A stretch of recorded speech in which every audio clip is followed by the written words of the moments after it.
Good afternoon mga idol. Kaya kung mapapansin yung mga idol, nakapaglatag na kami kahit hindi maganda panahon at papaano ambon-ambon na nakapaglatag po kami.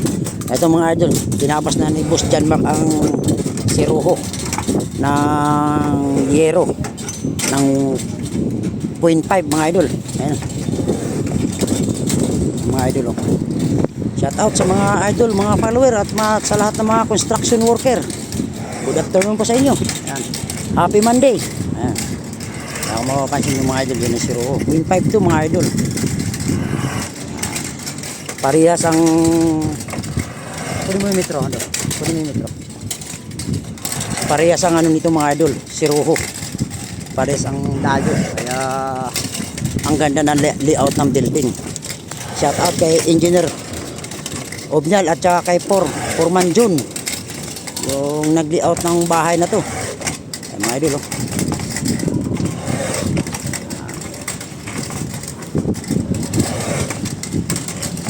Yan yung technique mga idol. Kasi tatabasin mo ng gunting at saka grinder, alambre na. Kaya naman to sa alambre mga idol kahit 0.5. Mga idol, oh. Doon ka, huwag mo harangin. Yan. Ito na lang. Natatapos na. Landahanin mo lang po sa pagdating sa dulo. Huwag mong biglayin.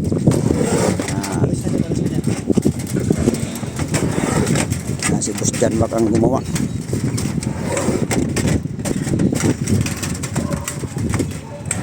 Yun, oh.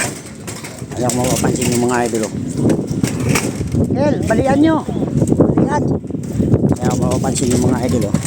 Sabi ko yung metro 0.70 sa ibabaw ng korbo. Ayun, oh. 0.70 ng idol. Doon sa kabila din 0.70 rin yan mga idol, oh.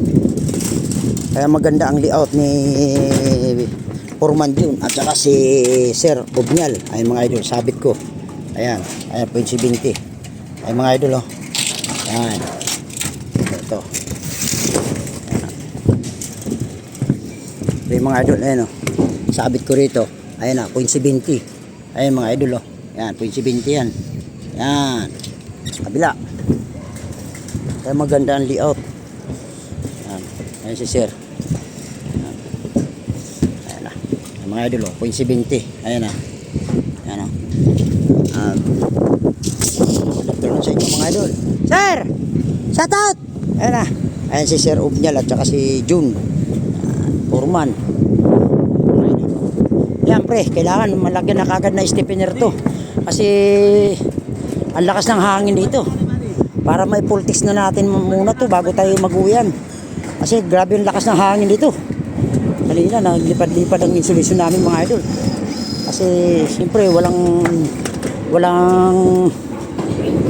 kadikit na bahay. Ayusin model yung metro natin. Walang kadikit na bahay kaya ang lakas ng hangin. Para malagyan na kagad na stiffener. Ay mga idol. Kasi pag hindi nilagyan ng stiffener yan, kagad. Langgwita ko sa Tagalog. Ano yan? Laruin ng hangin. Kailangan bago mo iwanan, kailangan mayroon na.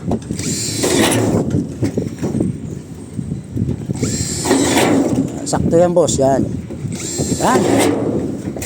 Stiffener na yan. Nasaan yung mga stiffener natin? So, ginawa niyo yung stiffener. Stiffener na sana. Ayun na, sa sako boss. Butas na to. Baka wala pa boss. Dol. Sagad mo yung bali. Sagad mo yung bali. Sagad mo. Yan. Huwag kang mahiya. Pagandahin mo bali. Ayun.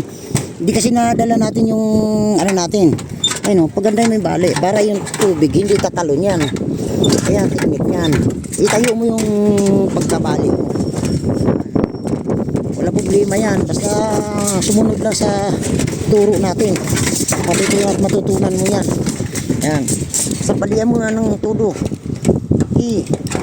Huwag kang mag-apura. Hindi kailangan apura sa trabaho. Ang kailangan ng trabaho, diskarte at talino. Hindi naapura ang trabaho. Kasi pag nag-apura, masusugatan yan. Kailangan yan. Yan yung nagawa po namin ngayon. Ngayong Lunes. Kapit kami ng gather. Yan Janmar kanina, yung kinontent ko na kumanto si Boss Janmar, ayun. Yung area na yun. Yan.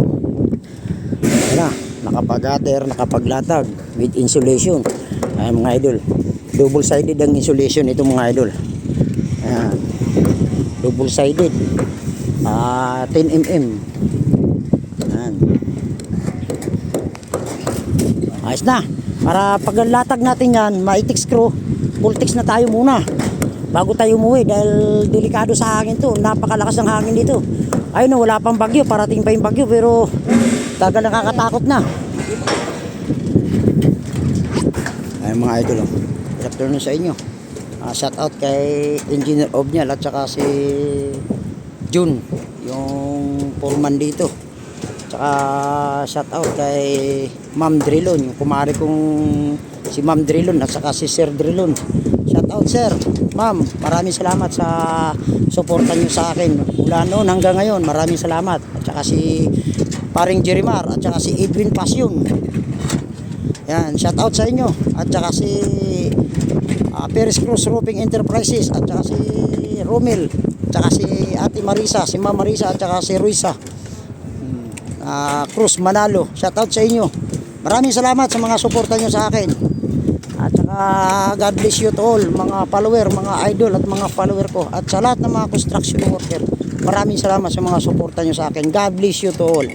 Yan, kahit kaarawan, kailangan pumasok dahil siyempre nakikisama tayo sa panahon, nakikisama tayo sa lahat ng mga kasama natin sa mga construction worker. Kasi pag hindi namin nabubungan to, hindi sila makagawa ng maayos. Nga kailangan pumasok po kami. Kaya okay lang yun. Ang importante, ginabayan tayo ng Panginoon Diyos. Kaya Lord, thank you. Maraming salamat. Kaarawan ko ngayon. Ayun, 51 na. Thank you Lord. God bless.